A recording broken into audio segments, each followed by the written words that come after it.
Hey, this is Tips for Gamers, and here we are going over the differences of each region in Schedule 1. Leave a comment if you have any questions or suggestions, and hit subscribe for more.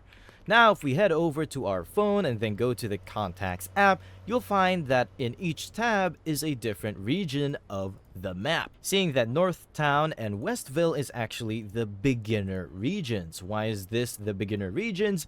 Because the customers don't really have a lot of money, so they don't order big bulks that you can't handle yet, and their standards are low. Standards are actually the quality of the product you sell to them. So even if you speed up your product with Speed Grow, they won't matter for Northtown and Westville because they will still accept those low standards. However, once you reach the downtown and docks, this is pretty much the mid-game, the standards are now stuck at moderate, which is a problem early on from downtown because you can only sell low level from Shirley, if you know what I mean. Until you get to a certain experience point, and then finally you'll be able to sell the moderate, which makes it a lot easier to get into the docks as well. However, the more you level up, the harder it is to get potential customers because they do get up to a high standards from Suburbia and Uptown, which is pretty much the late game. Just from the docks themselves, you're probably only getting around 50% of a potential customer rate while talking to the desired customers. However, if you do get to mix their favorite effects per person, it'll get a lot easier.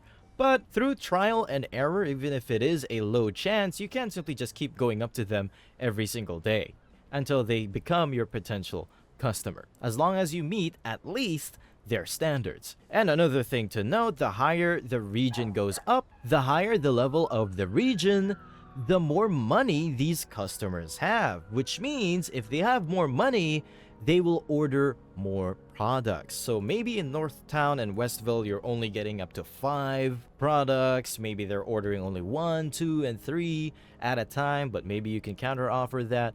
But later on in downtown and docks, you're finally getting up to 10. And when you hit Suburbia, Uptown, they are ordering a whole lot more, and you can really squeeze a lot more money from them because they have a higher spending limit. For each customer, for every region, they have their own spending limit because they have their own sort of money. Now, every single day, they have that much money, and the higher you go, the higher level of customers you do get. However, it does get harder to get them as potential customers. Each region of the map also corresponds to the map itself. Westville being this west side of the map, the docks right here, Northtown, downtown, and so on. So it gives you a little bit of an idea of where those customers actually spend their time at. That's it. Thanks for watching, and we'll catch you in the next one.